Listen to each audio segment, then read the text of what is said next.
Okay, my loves. I know there are a lot of you that are out there that are really wondering, how do I even set boundaries anymore? Maybe you didn't grow up with great boundaries. Maybe boundaries weren't really modeled well for you, or maybe you were told that you cannot have boundaries. Maybe you're tired of being gaslighted in your relationships, and you're tired of feeling crazy all the time and guilty for trying to make a difference in your life. If this is you, then I want you to come schedule a call with me. Let's chat about the Unashamed Image Program. The Unashamed Image Program is geared towards you specifically. I am going to be helping you in our next upcoming session of the Unashamed Image. I am personally going to train you how to not feel crazy when someone is gaslighting you, how to be able to stand your ground, to keep your boundaries intact, and to also see through the bull crap. I am also going to be teaching you how to set really confident boundaries that you can really rely on. And I'm going to help you communicate them in a way that really makes sense. Basically, I'm going to help you live a life free of shame and on your terms. If you are ready and you are done feeling all the shame and guilt for trying to set boundaries, if you are not willing to live another moment the way you are right now and in somebody else's shadow, then this is the time to schedule that call with me. It's completely free, no pressure, just love, just support. Go to www.erinandersonthetraumacoach.com. Scroll down the page to where it says, Let's Chat About Working Together. Click on that button and it'll take you to my booking page. If you're ready to live the unashamed life, schedule that call. Let's get you in the Unashamed Image Program, my loves. From my heart to your heart. Bye. Hi, everyone. Welcome to another episode of The Other Side of the Struggle by Erin Anderson Betrayal Trauma Coaching. I'm Erin Anderson, your host. If you're just joining this podcast, we talk about how I healed from my betrayal trauma and some of the things I've learned along the way as I continue to heal and as I coach other men and women through their traumas. Now, before we dive into this week's episode, let me tell you a little bit about how you can contact me. I have a few free Facebook groups. One of the groups are for women who are going through betrayal trauma due to a husband's addiction. In this group, women are able to voice how they feel about the struggle they are going through with the addiction, find a camaraderie of other women going through similar situations, get some detailed coaching from me, plus any other events or offers that I have going on. You can find me there at www.facebook.com/groups/the other side of the struggle. Or if you're looking for a place where you and your spouse can connect, have other really brilliant minds and coaches, therapists alike, I have some great colleagues that you can chat with as well as me in the group Positive Healing for LDS Marriages and Relationships, www.facebook.com/groups/Positive Healing for LDS Marriages and Relationships. I also have a Facebook page, www.facebook.com/Better Than the Betrayal. You can also find me on Erin Anderson Betrayal Trauma Coach on Instagram, or you can also find me on LinkedIn at linkedin.com/in/Erin-the Trauma Coach. So, I have been promising a gift for a while for my listeners. It's ready to give away. I'm so excited.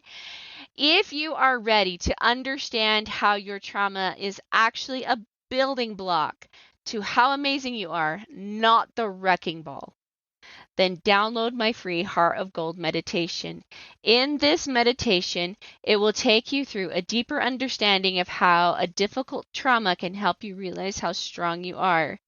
All of those pieces of your heart that are broken because of the trauma and because of the pain you have gone through are actually being healed together by gold.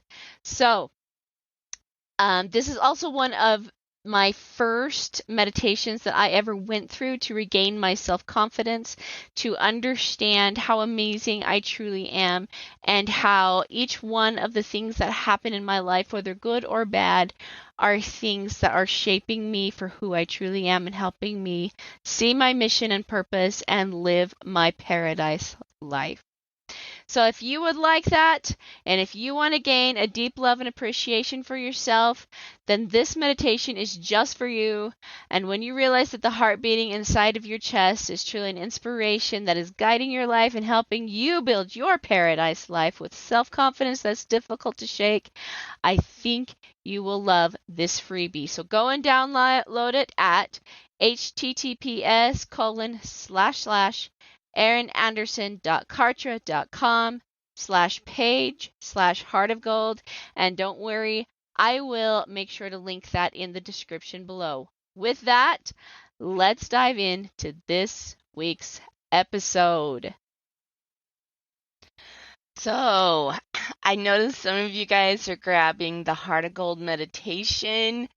I am so excited about that and so grateful you guys are giving this a try. Hopefully you guys are loving it as much as I do. But let's go ahead and dive into what we're talking about this week and really about this whole month. And it's something I've been giving a lot of thought to lately because as I've been like redoing and up-leveling my business and thinking about like the structure I want my business to operate under, it really brought this whole idea out that I'm going to talk to you about this month. And it is a perfect attachment to what we discussed last month about the boundaries we set around the relational tiers. And I really kind of wanted to focus on the 4 main self boundaries that I have for myself that I try to live on a daily basis and something that I just kind of check into because these boundaries are kind of like the foundation of my integrity, and the integrity is the foundation of my joy. These are just things that I choose to live by to make sure that I can live a life that is just full of happiness and not a lot of regret, shame, or guilt. And I know if you're listening to this podcast, that's probably something that you've been wanting a little bit of help with. So let's go ahead and talk about the 4 kind of like pillared boundaries, the foundational boundaries for my integrity and my joy. And they are the love boundary, the forgiveness boundary, the trust boundary, and the organization boundary. And I actually have a fantastic guest speaker coming and chatting with us about the organization boundary. And I know you guys are going to love her too. So now let me talk a little bit about these boundaries. You might be thinking, oh my gosh, that's kind of just a really generic kind of boundary. Like, what does that mean? Love, forgiveness, trust. There's a big one, actually, I get a lot of questions about, and so we'll get into that too. And organization. Okay, well, that can mean a lot of different things. Like, every single one of those can mean a lot of different things. But we're going to take them week by week And so don't worry, we're going to get into those things. But the reason why I wanted to talk about these 4 foundational boundaries for myself is because they are actually at the core of who I am.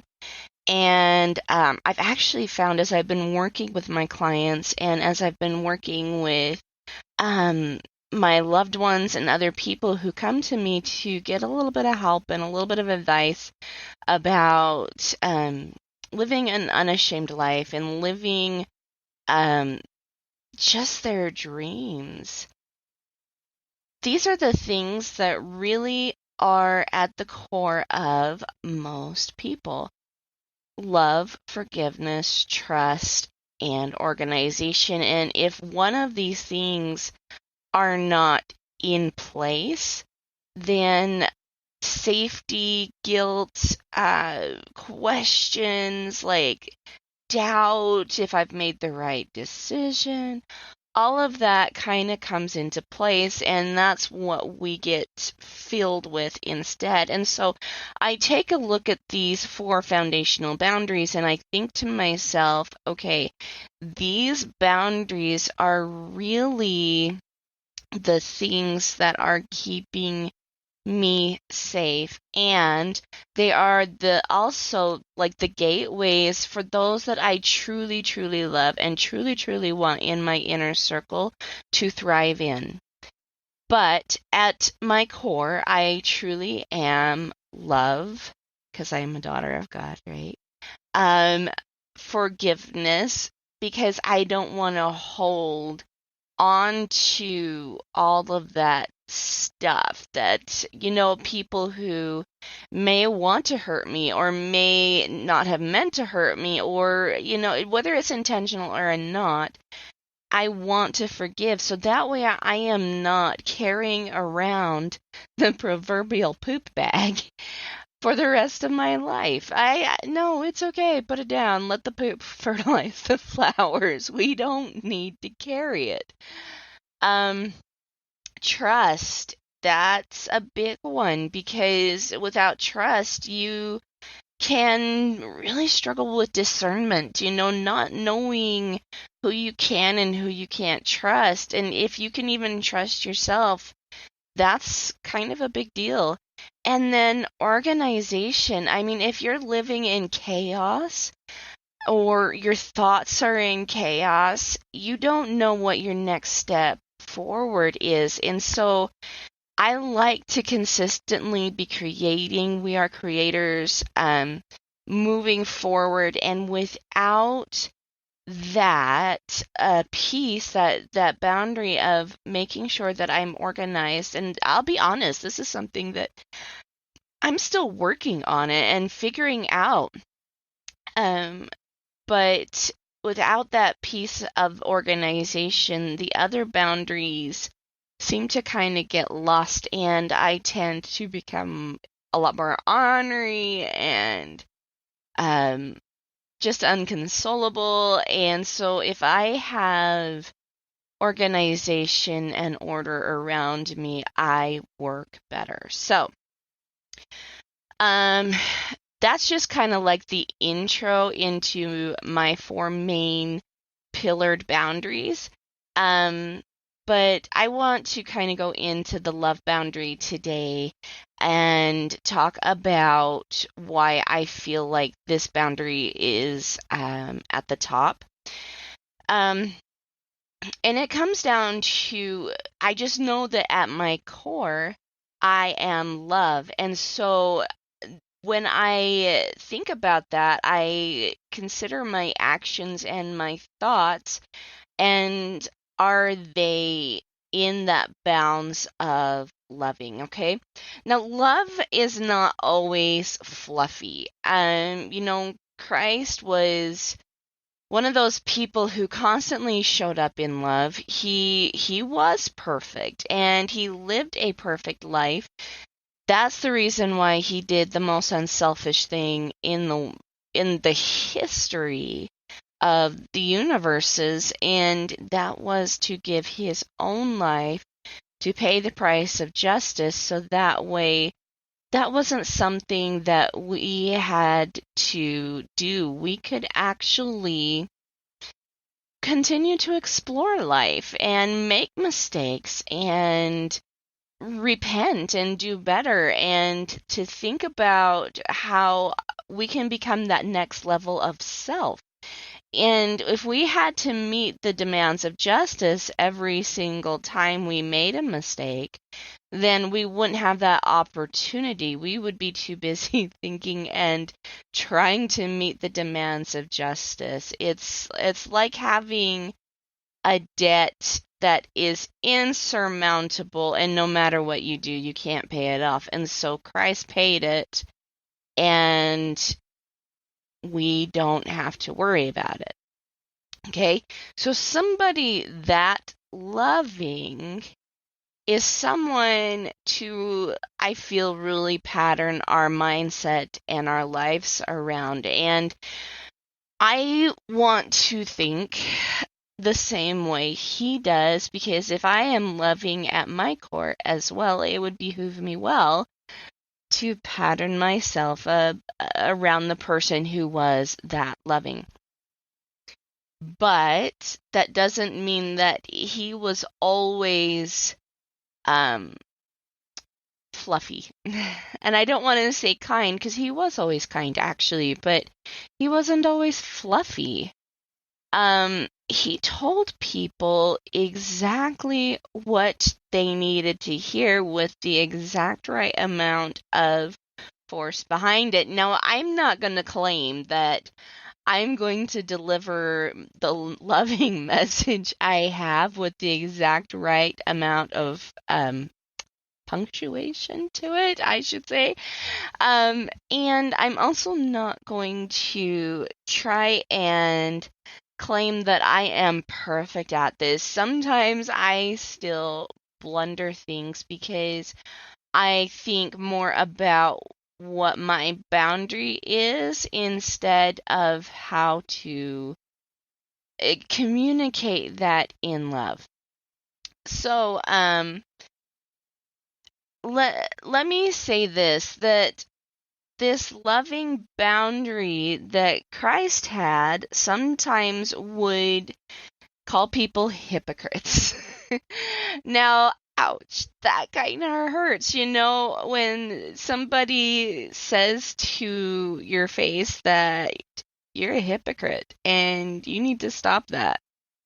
I know if Christ walked up to me and said that, I would be like, oh, okay, I will work on that. But, the people he said that to didn't care. They were not interested in becoming better. They were just interested in being right. Ooh, let me say that one again. The people he called hypocrites were not interested in being better. They were interested in being right. And how often do we find ourselves in that position? I know I still fall into that trap myself. And, it's kind of like I'm this attitude of I'm better than you, and so you should just listen to me. And I think we need to be really careful with that. Like, when you're in love, you're also in humility, and that kind of levels the playing field with people. Nobody likes to feel like they're the underdog or the one that has to turn over onto their back, raise their belly to you in a show of submission. That's not cool. We're all here, with the ability to create and the ability to be powerful, and we all have these same opportunities and lights within us, and I think it's really important that we focus on becoming our best self. And, yes, there will be people who are not as far along on their paths as what we are, but, I don't think that means that they're any less than what we are. They're just not as far along. And what a better way to help them than to be loving towards them. I think about this. I mean, Christ is way ahead of the game, like so much further ahead of the game than what we are. But I would think, and I guess I should say, I like to think that instead of him telling us what to do because he's so much further ahead, he thinks to himself, I want you here at this stage with me. I know what it takes. Are you willing to? Is that something you want? Do you want to be a part of this? Do you want to come be here at this stage with me? And if we say yes, then cool. These are the things that we need to do to be able to meet that, to be able to see that, to be able to go there.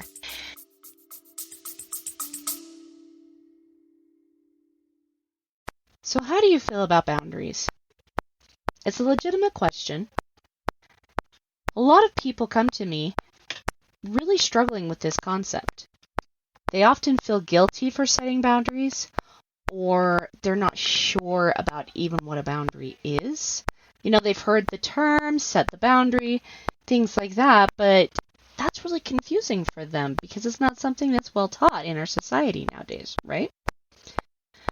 They know that boundaries are really important to having healthy, constructive, supportive, and wonderful relationships, but why?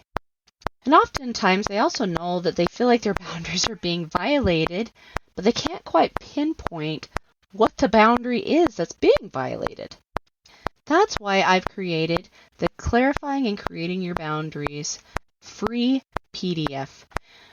You can find out what your boundaries are, how to tune in to what the boundary needs to be, and how to effectively create and communicate your boundary so that way you stay in this place that respects you, respects the other person, but also gives you the confidence in your boundaries so that way you stop being gaslighted, disrespected, and unseen. Having your boundaries really clear gives you a voice and also helps the other person stay in accountability with themselves.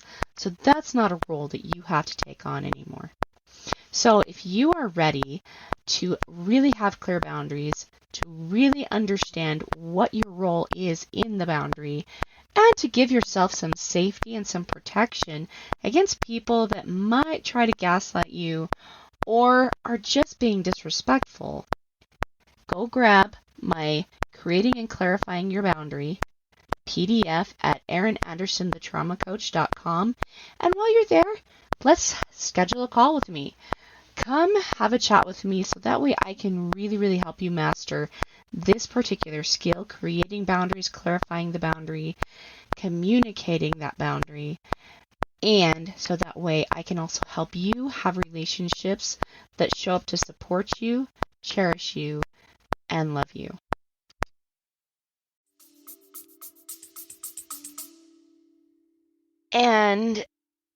But he never gives us this energy of I'm better than you.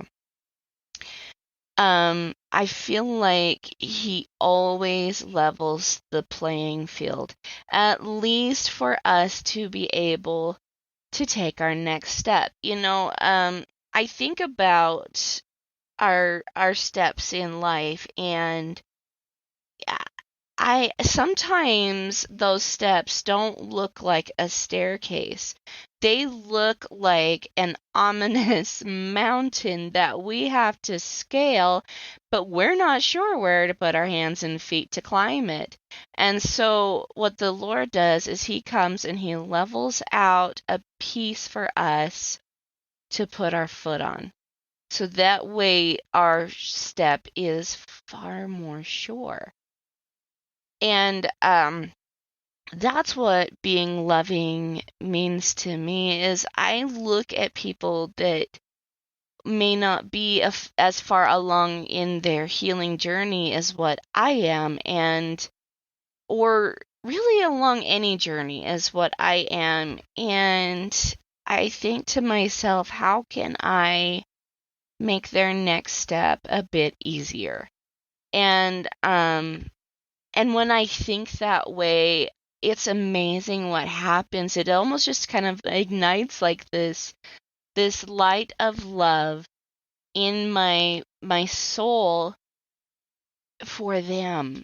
And it teaches me about who I am as a person of love and as a person created of love. And it just really, really anchors more about who I am to myself and to God. And it helps me deepen that understanding. And so that's why I say, acting in love is just a beautiful, beautiful thing, is it really teaches you more about who you are. That said, you cannot look at another person and help them along their journey if you feel like you are unworthy and undeserving. If you look at someone who is maybe above you even, and you think to yourself, I'll never get to that place. I am not good enough to be at that place. I look at me like, oh my gosh, I totally just bungled that whole thing. What is wrong with me?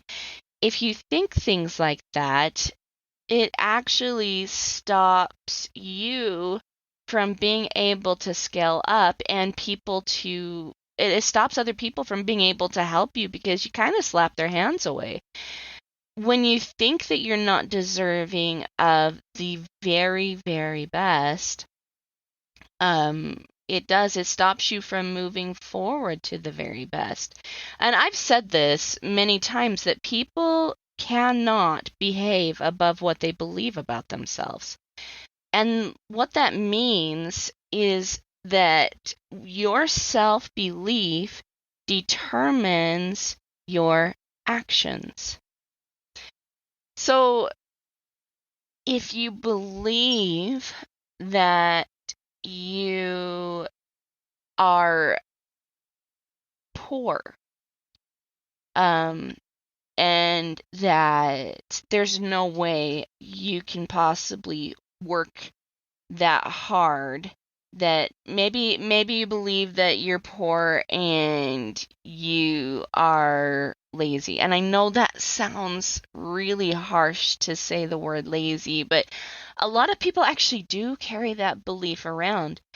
But that might cause you to feel anger and resentment, and look at the people that are around you that are more successful, quote unquote, and you might start to steal,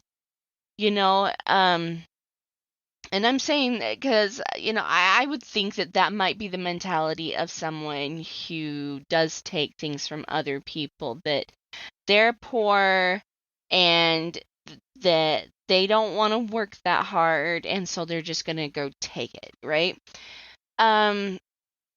So, and I know that's kind of an extreme example, but, something that maybe we all face a bit more is the idea that we're not lovable. And so when we believe that we're not lovable, we stop loving ourselves, and we actually stop loving others as well. We kind of turn into just kind of a rage monster. And I think a rage monster, if you guys watch Dude Perfect on YouTube, you totally understand Rage Monster. I love Rage Monster. Okay. Anyway, that was a squirrel. Back on track. But I know, like, when I was feeling like I wasn't lovable, um, it caused a lot of anger inside of me, and that anger would burst out and land on anything that got in my way because I felt like it was the only it was the thing that was powerful enough to cut through. And it definitely cut, but it left scars and on the people that I didn't want to hurt, such as my little kids. And my kids are doing well now because I've recognized how much I can truly love myself and others and God in abundance. I can love all of that because that's what God does.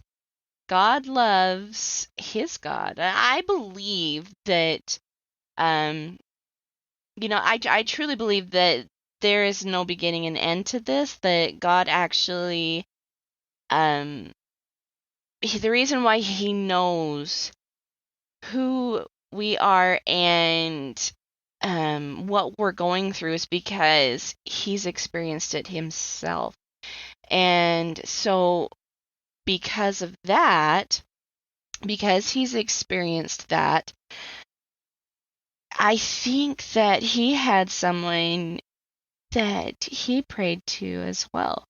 And so I know that might be a little bit of a, on the brain, but that's just kind of my thoughts. And so I think that he knew how to love a God. He knew how to love himself. He definitely knows how to love others. And everything in this world is his, and so he definitely loves abundance. And if we are to pattern ourselves like him, then I think our first step is love. And loving the way that he does. Loving him the way he wants us to love him. Remember, like, loving him first gives us the boundary of blueprint, right? Then loving ourselves the way he wants us to, seeing ourselves the way he sees us.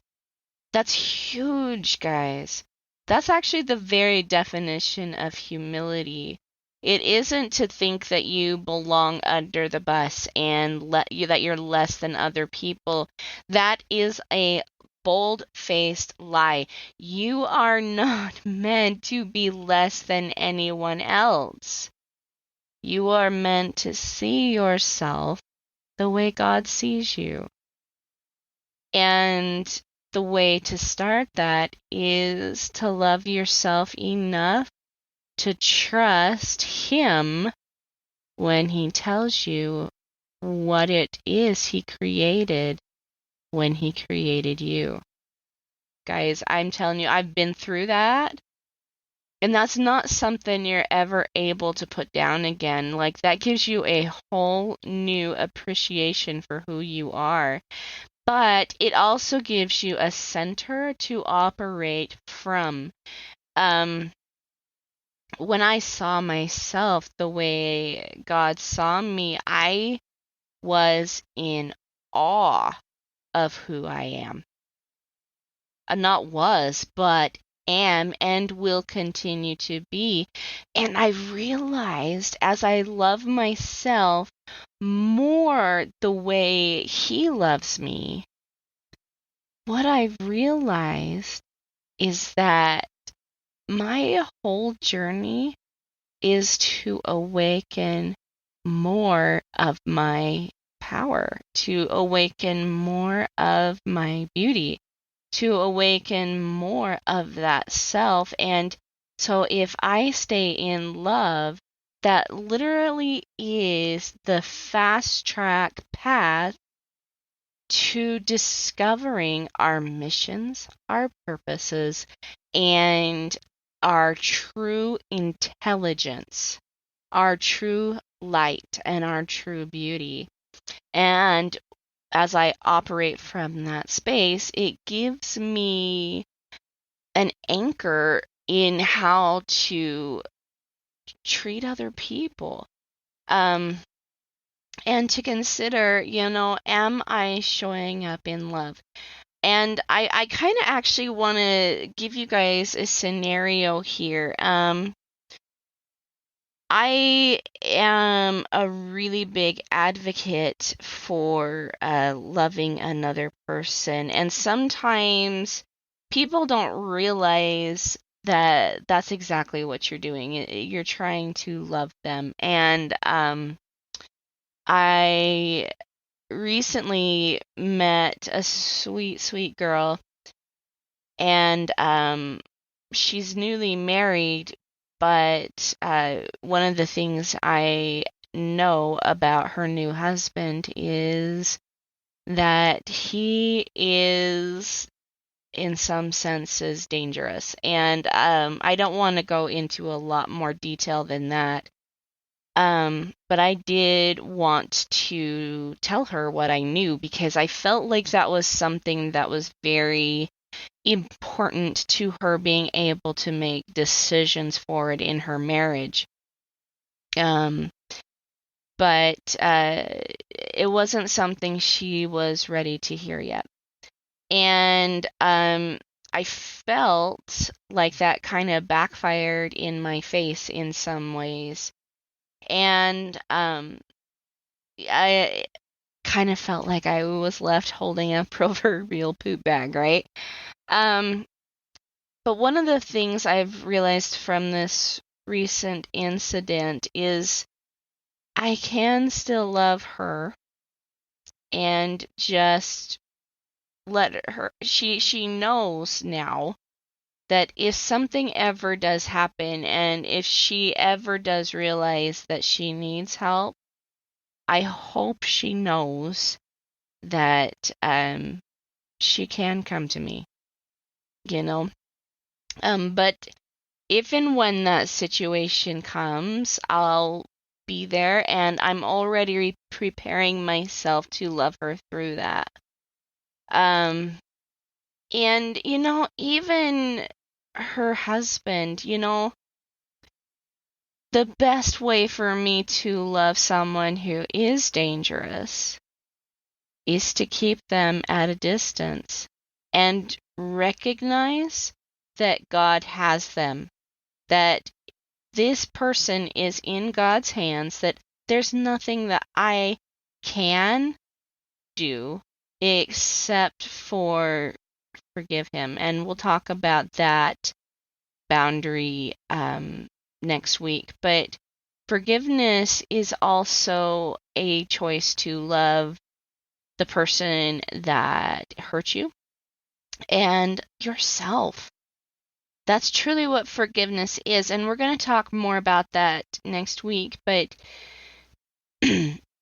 just because somebody hurt you doesn't mean you have to hold on to the anger.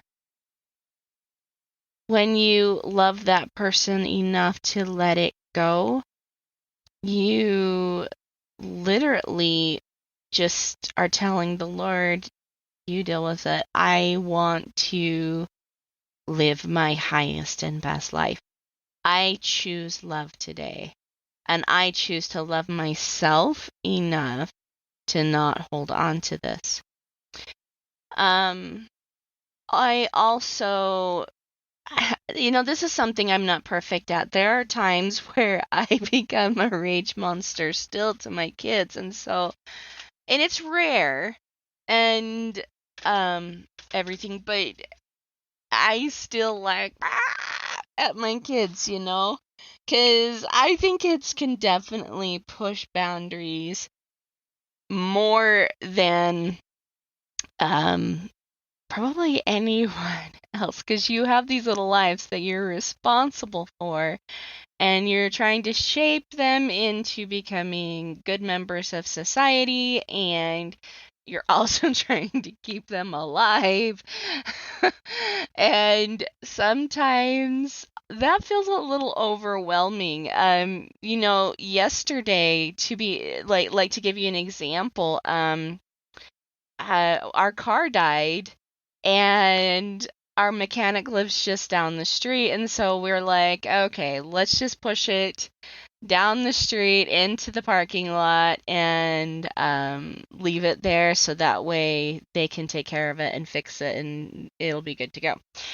Well, my little 4-year-old girl, she kept running outside as we're trying to push the car, and I was worried that she would become hurt because she was around the car that we couldn't control as well because it was broken. And I kept telling her, go inside, go inside, go inside. I don't want to see you get hurt. Go inside. And finally, she wouldn't listen. She wouldn't listen. And finally, I had to yell, go inside now.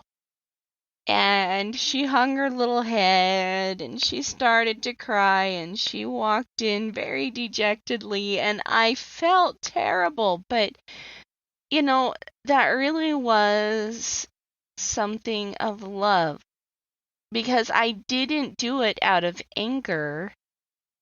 I didn't want her to get hurt. I could see the danger. And so sometimes I think this is something that we beat ourselves up for a lot, is the way that we show up for our kids, or if we yell at our kids or something like that. And I don't think that we need to. Absolutely not. Not at all. I think that sometimes we yell to get a point across because we know they're in danger and that they need to get out of the way quickly. And, after we got the car situated at the mechanics, I came back and I took my sweet little girl in my arms and I cuddled her and I loved her and I told her, I said, I didn't want to see you get hurt. That was my biggest fear, was seeing you get hurt. And so I sat there and I cuddled her for a little while and I told her how special she was to me and how much I loved her. And I was able to really just soothe her tears and soothe her cute little heart and let her know that mommy definitely loves her. But to her, that didn't feel loving. And the point is that the way we act sometimes doesn't always feel like loving to another person or the person that we're having to behave a certain way with. But that doesn't necessarily always mean it wasn't in love. And I usually try to check my actions because I don't want to leave scars on other people. I want to leave them smiling and feeling good about themselves and feeling like they can be around me and be in my presence with joy. And sometimes that love does look a little harsh. Sometimes it's a little prickly. I have had to, God chastises us. And as a parent, there are times I have to chastise my children. But I'm not doing it out of anger. I'm doing it out of a pure love that I have for them. And it helps me realize that I'm a good mom. It helps me realize that I can teach them that it's okay to be true, You don't have to always be fluffy, but love and truth only grow each other. If we live in truth and we tell the truth, even if we know that it might not be received well.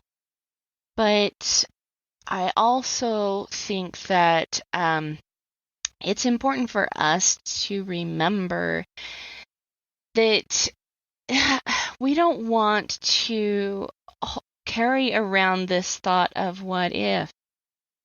If we know that there's danger ahead if the person consistently goes forward on the same path, well, then we're not really doing them any favors or us any favors to not warn them of the danger. Sometimes the most loving thing we can do is to be truthful, honestly truthful, to the point, even if it does cut. The last thing that I wanted to talk about was being in love with abundance, and sometimes I like to translate that as saying being in love with life. Life is beautiful. It's so wonderful and so perfect. Even though, like, life can definitely life you sometimes. Like, I think about my cute organization coach who I just totally let the cat out of the bag. Will be talking to us about organization in a few weeks, but I know she would kind of giggle at this, but as I was pushing my car out of my driveway yesterday and down the road, I actually ended up throwing out my bag. And so I can't give my house the love that it needs. And I'm like, no, because I operate better if I have a clean, orderly, tidy space. I feel more like myself and I feel more loving and I don't feel claustrophobic. And with 6 little kids, well, not all of them are little, but 6 kids, it's easy for things to get undone quickly. And so I'm sitting here like, oh, things are getting undone. Things are getting undone. Things are getting undone. But, I think that abundance is finding the joy, finding the humor, even when things aren't going exactly right. And I've noticed that I gain more, and that's what abundance is all about, is what you gain. It's not just money, it's not just physical things, it is what you gain as a person. And I think about what I gain when I can be joyful. It actually gives me space. One of my favorite people was Marjorie Pay Hinckley, and she used to say that in life you can either you have 2 options in life. You can either laugh about it or you can cry about it. She preferred to laugh because crying gave her a headache. And I took that to heart a lot and thought about like how life can sometimes feel pretty daunting and narrow, and that it can definitely cause us to lose our footing sometimes or just throw out our backs. But you have to learn to laugh about these things because it's temporary. And, maybe your husband has an addiction and he's been kind of bit of a poop head. And, excuse me, husbands, for saying that. If you're listening to me, just know I do love you. Because I want to see the best in you. But for the wives, it feels never ending. Like this will never end. And I think that, it feels that way a lot of times for husbands too. And so we kind of just throw our hands up in the air and say, what's the point, right? But there's humor. There will always be humor in the situations. And when we can find it, it actually gives us space. Humor and joy give us space and can help us kind of pull that blanket of love back around us. And it can help us see our own needs more clearly and the needs of other people that we know and the needs that we can and have the capacity to meet. And as I live this love principle and this boundary of today, I decide to be love. And getting really clear about what that means for me, then I have the ability to find out more about who I truly am. And oh, it's so yummy. And I can honestly say I never go back to those thoughts of I'm not good enough now.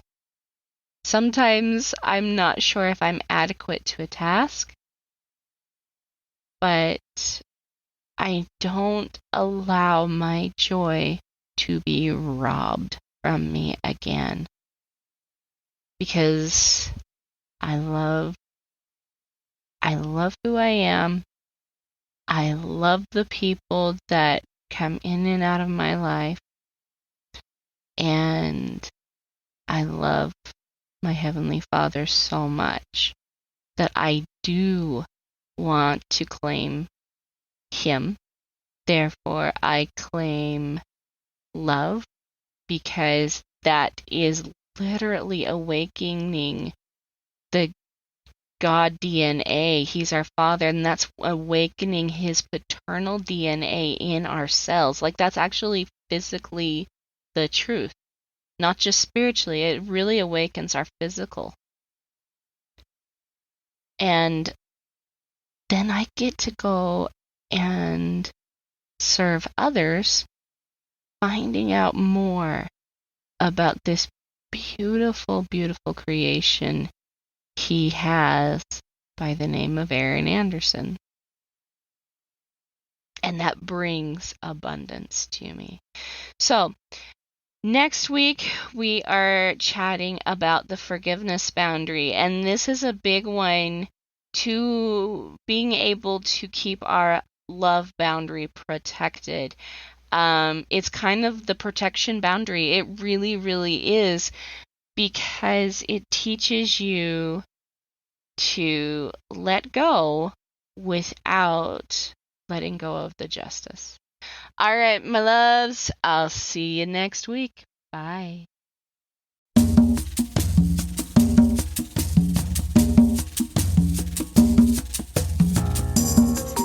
Hey guys, thanks so much for hanging out with me today and listening in on this podcasting episode. Don't forget to tune in next week. It's gonna be awesome.